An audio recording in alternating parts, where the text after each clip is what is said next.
But आपने night life parties वो सब देखा, क्लब्स देखे वहाँ के? भाई पीते बहुत हैं, बहुत पीते हैं। और नाइट लाइफ क्या पीते हैं? विस्की पीते हैं या पीते हैं ज़्यादा? विस्की बियर सब पीते हैं। वो बहुत सस्ती है यार वहाँ पे। मैंने इतनी सस्ती बियर नहीं देखी। मैंने उसमें वो देखा मॉल में कि 22 रुपए की बियर भाई, 22 रुपए की। 22 रुपए की तो बिस्लरी आती है ना, वो भी 20 की कैन में भी और बोतल में भी। अच्छा जी। हाँ 22 रुपए की बियर है वहाँ पर। वहाँ पर दिक्कत क्या है ना कि इन लोगों ने मैन्युफैक्चरिंग भाई बढ़ा दी। ये ना मैन्युफैक्चरिंग पे इतना फोकस हो गए कि मैं एक रूल के बारे में बताता हूँ कि इनका जो ये ग्रोथ है उसका पीछे मेन रीज़न क्या है। इन्होंने क्या हैक निकाला 1992 में। इन्होंने एक रूल निकाला था कि अभी हमारे यहाँ क्या होता है, जैसे कोई फैक्ट्री लगाता है तो उसका जो टैक्स है एक हिस्सा सेंट्रल गवर्नमेंट पे जाता है और कुछ हिस्सा जाता है स्टेट गवर्नमेंट पे। वो भी अब जीएसटी के बाद जाने लगा शायद, है ना। इन्होंने क्या रूल निकाला, जो इंडस्ट्रियल टैक्स होगा वो उस पर प्योर इसका हक होगा, स्टेट का। समझ रहे हो? तो अब स्टेटों के बीच में एक होड़ मच गई कि यार मतलब मैं ज़्यादा फैक्ट्री लाऊंगा तो मेरे पे ज़्यादा पैसा होगा और मतलब हम ज़्यादा अमीर होंगे, सेंट्रल से हमारा कोई मतलब नहीं। तो इसलिए वहाँ पर सारे स्टेट जो है ना भाई कंपटीशन में लग गए कि फैक्ट्री लेके आएंगे। तो मान लो आप जैसे पॉडकास्ट कर रहे हो तो आपके पास ही कंपनी आ जाएगी, सरकार आ जाएगी, भाई इस पॉडकास्ट को इंटरनेशनल लेके जाओ ना, स्टूडियो बनाओ ना, बिल्डिंग बनाओ, 1000 आदमी एक्वायर करो, उसको 1000 करोड़ की कंपनी बनाओ। तो एक दो चाइना में ऐसा है कि इन्होंने पैसा दे दे के कंपनीज ग्रो कराई, क्योंकि इनको ये था कि बंदा जितना बड़ा होगा उतना ज़्यादा हम पे टैक्स आएगा। इसलिए आप क्या देखते हो कि दूसरे देशों के मुकाबले उनके शहरों के जो इंफ्रा है वो सब एक दूसरे को कॉम्पीट करते हैं, क्योंकि वहाँ वाकई में उनके बीच में कॉम्पिटिशन था। इसलिए बीजिंग का जो इंफ्रा उन सबसे कमजोर है, क्योंकि शेंजन का और तगड़ा, क्योंकि शेंजन की इकोनॉमी सबसे बड़ी, शेंजन में सबसे ज़्यादा टैक है, चेंगदू का वहाँ की अलग इकोनॉमी। तो ये चक्कर था। बट इसमें एक गलती कर गई कि इन्होंने मैन्युफैक्चरिंग तो बढ़ा दी, ये डिमांड नहीं बढ़ा पाए अपने लोगों की। तो उनकी स्पेंडिंग पावर जो है ना वो बहुत कम खर्चा करते हैं चाइनीज़। मतलब लग्जरी तो करते हैं बट वैसे जो सबसे ज़्यादा सेविंग वाले लोग हैं पूरे दुनिया में चाइनीज़। तो ये लोग क्या है, अब अगर इनके मॉल्स में जाओगे तो 100 येन का कूपन, 300 येन का कूपन, मतलब ये क्रेडिट कार्ड वाला तो बहुत कम है वहाँ पे चक्कर। तो ये लोगों को ऐसे वो देते हैं पर्क्स की, खर्च करो दबा। अब वो आदत डलवा रहे हैं, क्योंकि अब देखो ना उनको अपना इतना ज़्यादा मैन्युफैक्चरिंग हो चुकी है कि हमें देखना पड़ता है इंडिया की तरफ, भाई अफ्रीका की तरफ, अमेरिका की तरफ, यूरोप की तरफ। तो अगर उनको देश एक एक करके बाइकआउट और कर रहे हैं तो उनको भी ये समझ में आ रही है कि अपनी ग्रोथ अगर नहीं बढ़ाओगे कंजप्शन तो दिक्कत हो जाएगी। अच्छा आकाश भाई, मैं देख रहा था आप इंडोनेशिया बहुत जाते हो, बार बार जाते हो, ऐसा वहाँ पे क्या जो आपको खींच लेता है? भाई इंडोनेशिया मुझे भी नहीं पता मैं कितनी बार गया हूँगा। शायद मेरी पहली ट्रिप भी वहीं से शुरू हुई थी, नहीं शायद उससे पहले थाईलैंड गया हूँगा। बट इंडोनेशिया में कुछ ऐसा है कि जैसे हर आदमी का एक गोल होता है कि उसको एंड में ना लाइफ में ऐसी लाइफ चाहिए, एक ड्रीम होती है। मेरी तो है कि मेरे को एक सिंपल चाहिए भाई, खेत हो, आराम से खाट वाट पे लेटे हो, 2-4 दोस्त हो, सिंपल हो, है ना, पैसा होना चाहिए अकाउंट में ठीक है। बट वो चीज़ ना मुझे वहाँ दिखती है उस देश में, सिंप्लिसिटी बहुत ज़्यादा, कि कल्चर भी है, धर्म भी है, कर्म भी है। तो वो इसलिए मैं चला जाता हूँ और थोड़ा सही भी लगता है मुझे, पता नहीं या तो मेरे दिमाग में है। मैं जब भी वहाँ जाता हूँ तो उसके बाद मेरी एक फ्रेश स्टार्ट होती है हमेशा, जब भी गया हूँ। फिर 2022 में 23 में भी वहाँ गया था, उसके बाद वो पूरा साल जब मैं गया था अच्छा रहा। 2024 में जब गया था कोबरा के पकौड़े हमने बनाया था, उसके बाद अच्छा रहा। अब भी चाइना से पहले वहीं था मैं, फिर गया तो अच्छा रहा। आपकी लकी जगह हो गई वो कि कुछ अच्छा करना है तो वहां से शुरुआत करो, मान सकते हो। और थोड़ा सा ग्राउंडेड हो जाता हूँ मैं वहाँ जाके, और वो लोग बहुत ग्राउंडेड हैं यार। भाई आप एक आइलैंड पे गए थे, यहाँ कमोडो ड्रैगन्स थी और आप उनके बीच में खड़े थे भाई, और हमारी तो वीडियो देख के ही फट गई और हमने शायद कमेंट भी करा था कि भाई यहाँ के बारे में जानना है यार, हमें थोड़ा बताओ भाई वो कौन सा आइलैंड है और वहाँ डर नहीं लगता भाई, वो तो खा जाती है इंसान को। भाई कोमोडो ड्रैगन्स दुनिया के सबसे खतरनाक प्रेडेटर्स में है, ये तो लोगों को पता है। बट काफ़ी लोगों को एक गलतफहमी है कि जैसे उस वीडियो में बोला कि तो इंडिया में भी हैं, वो लिजार्ड की कैटेगरी है, उसकी काफ़ी सारी स्पीशीज़ हैं, उसमें से सबसे ऊपर सबसे बड़ा सबसे खतरनाक कोमोडो ड्रैगन है। तो वो चिपकली कोमोडो ड्रैगन नहीं होती। तो उसका क्या है कि मेरा इंटरेस्ट था उसमें। मैंने बहुत साल पहले एक डॉक्यूमेंट्री देखी थी BBC वगैरह की, यार ऐसे रहते हैं, वो लास्ट ड्रैगन्स हैं। तो अगर कहते हैं कि ड्रैगन्स दुनिया में अगर कहीं हैं तो वो कोमोडो ड्रैगन्स हैं, जिसको आप थोड़ा बहुत फील ले सकते हो, क्योंकि हैं भी इतने ही पुराने, बहुत पुराने। अब शायद मुझे एग्जैक्ट डेट याद नहीं है, वीडियो मैंने बताया हज़ारों साल पुराने हैं वो धरती पे।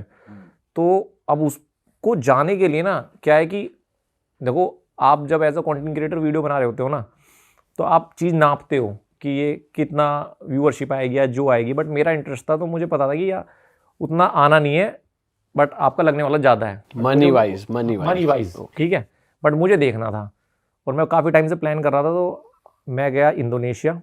तो पहले मैं जकार्ता गया था, जकार्ता से फिर मैं बाली गया, बाली से हमने एक फ़्लाइट ली लबुआन बाजू के लिए। लबुआन बाजू जाके आपको बोट लेनी पड़ती है। वहाँ पर 2 आइलैंड होते हैं, एक रिंका आइलैंड होता है, एक होता है कोमोडो। कोमोडो में थोड़ा सा टूरिस्टिक होता है, वहाँ पर मतलब एक पूरा ट्रेल है, उस पर वो ले जाएंगे और वहाँ दिखाएंगे। रिंका आइलैंड थोड़ा सा रो है, तो मैंने रिंका आइलैंड चूज़ करा। बिल्कुल ही बीच में ले जाएंगे। वहाँ पर ऐसा ले जाएंगे और वो प्रिजर्व है। हम सोचा था ड्रोन वगैरह उड़ा के और पास से दिखाएंगे, मैं तो सोचा था थोड़ा सा पास से मुझे टच वच करा देना। तो कह रहे नहीं भाई ऐसा नहीं करा सकते। तो हम रिंका आइलैंड पहुँचे। वहाँ उस पर जाने के लिए भी आपको जब लबुआन बाजू पहुँचते हो ना, तो आपको एक बोट करनी पड़ती है। अब आपके पास 2 ऑप्शन होते हैं कि या तो आप ग्रुप के साथ चले जाओ जिसमें पूरा गाइड समझाएगा, या आप पर्सनल जाओ। तो पर्सनल का मतलब आप पूरी बोट खुद के लिए लोगे, एक टूरिस्ट गाइड लोगे, एक आपका बोट का कैप्टन रहेगा, तो ये सब लेके आप जाते हो। तो वहाँ पर जब भाई आप उस पार्क में घुसते हो ना, तो समझाते हैं पूरा कि भाई आपको ऐसे ऐसे करना है, ये भागना है तो कैसे करोगे, और हमारा बंदा रहेगा। तो वहाँ पर रेंजर्स होते हैं जो इनको संभालने के लिए प्रॉपर वो रहते हैं। अगर आप इनका वो देखोगे ना कि जो इनकी पूरी लाइफ साइकिल होती है वो जैसे इनका नाम है वैसी ही होती है। ये एक दूसरे को खा जाते हैं भाई। अच्छा। हाँ, ये बहुत खतरनाक होते हैं। मतलब रियलिटी में भी इनका क्या होता है कि जब ये पैदा होते हैं तो अंडे तक भी इनकी माँ थोड़े दिन रखती है, फिर वो छोड़ के चली जाती है, शायद महीने 2 महीने। अगर नवंबर के आसपास इनका सीजन होता है, उसके बाद इनको दूसरे कोमोडो ड्रैगन्स या जानवर खा जाते हैं। अगर ये अंडे से बाहर आ गए तो बाकी के कोमोडो और जितने भी जानवर हैं वो पीछे पड़ जाते हैं। फिर ये पेड़ पे चढ़ते हैं, क्योंकि इनकी ना जब ये छोटे होते हैं इनकी गंध बहुत स्ट्रॉन्ग होती है, तो जितने भी जानवर होते हैं उनके पीछे रहते हैं। तो पेड़ पे चढ़ जाते हैं आराम छोटे से जब पतले छोटे होते हैं, बड़े ड्रैगन्स नहीं चढ़ सकते। तो इसलिए खुद को बचाने के लिए ये पेड़ पे ही अपना 1-2 साल बिताते हैं, तब तक बचाते हैं अगर बच जाएं तो। फिर उसके बाद जो इतने साल बाद जो बचता है वो बनता है कोमोडो ड्रैगन। तो इनकी लाइफ साइकिल ऐसी होती है, बहुत हार्ड और बहुत खतरनाक होते हैं। इनके काटने से होता क्या है कि 2 तरीके से मारते हैं ये किसी को भी, अपने शिकार को। एक बार काट लेंगे तो जो खून को जमने की जो प्रक्रिया होती है वो बंद हो जाती है। इनके लार में ऐसा वायरस होता है, तो वो खून लगातार बहता रहता है, और जहाँ काटता है वहाँ पर इतने सारे करोड़ों बिलियन इन्फेक्शन हो जाते हैं कि वो सड़ जाता है। तो ये 2 मारता है अपने उनको। और ये खाते क्या है वहाँ पे? और एनिमल्स भी हैं उस जानवर आइलैंड खा जाते हैं, एक दूसरे को भी खा जाते हैं। और इनका अलग है कि इनको अगर जैसे फीमेल से मीटिंग करते हैं तो उसके लिए भी लड़ाई होती है आपस में।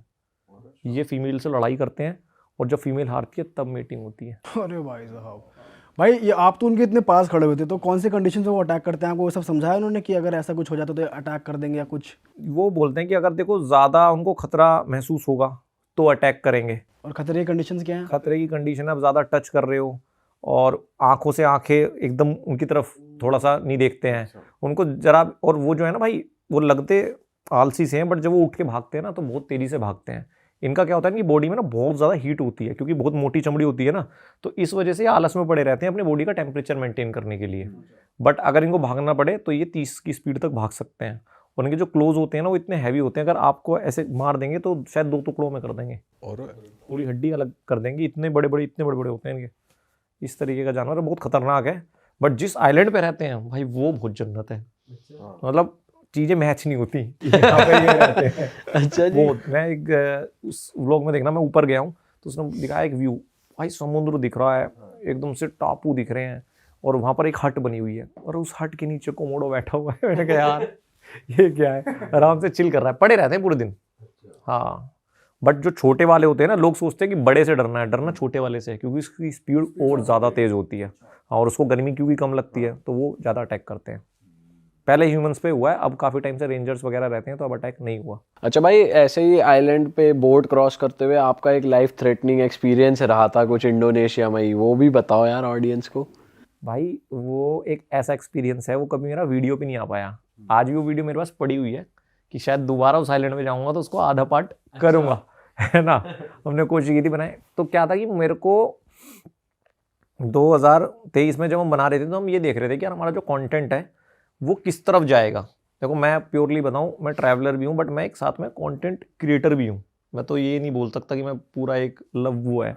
तो मैं सोचता हूं कि यार ऑडियंस जो देखे उसको वैल्यू मिले। तो उस टाइम हम ये देख रहे थे यार किस तरह का कंटेंट लोग पसंद करेंगे। तो हमने एक टॉपिक डिसाइड किया था कि 24 घंटे एक सुनसान आइलैंड पे, बट वो सुनसान आइलैंड वाकई में सुनसान होना चाहिए, ऐसे नहीं कि किसी भी आइलैंड पे चले गए झोड़ बोड़ में और आइलैंड बता दिया। तो वो हम ढूंढ रहे थे, यहाँ पर हमें मिला नहीं। तो मैं इंडोनेशिया में था, वो जो ताना तोराजा गाँव है जिसमें डेड बॉडीज़ रखते हैं, उस पर उसकी वीडियोस बनाने जा रहा था। तो हम मकासार में रुकते हैं, मकासार से रात को बस जाती है ताना तोराजा के लिए। तो रात में जब रुके हुए थे तो मेरी क्या आदत है, मैं गूगल मैप पे चीज़ें देखते रहता हूँ, आसपास कुछ यूनिक मार्केट मिल जाए, कुछ भी मिल जाए। तो वहाँ पर मुझे शहर से थोड़ा दूर आइलैंड दिख रहे थे, वो छोटे छोटे समुद्र के। तो रैंडमली आपने सेलेक्ट कर लिया? हाँ, मतलब मैं बस शहर देख रहा था, फिर मैंने देखा ऐसे छोटे छोटे से आइलैंड है, क्योंकि इंडोनेशिया में टोटल 17,000 आइलैंड है, इंडोनेशिया पूरा आइलैंड की वो है। तो मुझे लगा यार ये तो ठीक है, मकासार भी है, ऐसा टूरिस्टिक प्लेस भी नहीं है, तो यहाँ पर जाके बनाएंगे तो सही रहेगा।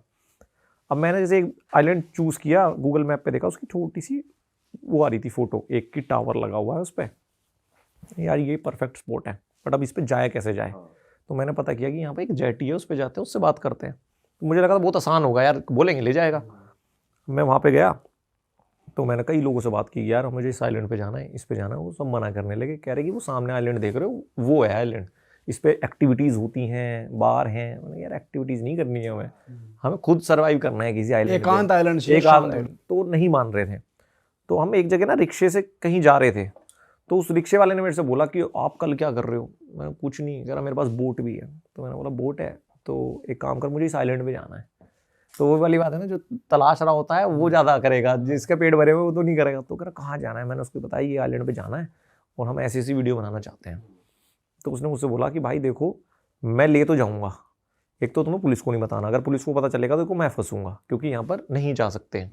दूसरी बात कि अगर मैं बोलूँ चलना है तो चलोगे, अगर निकलना है वहाँ से वापस, ज़्यादा चूचा नहीं अपनी, ज़्यादा ये नहीं कि कभी तुम वहाँ जाके फंसा दो और मतलब फंस गए हमें, तो मेरे लिए दिक्कत हो जाएगी। तो मैंने बोला ठीक है यार, कंडीशन देख लेते हैं, जाके बनाना तो शुरू करते हैं, सुबह निकलते हैं।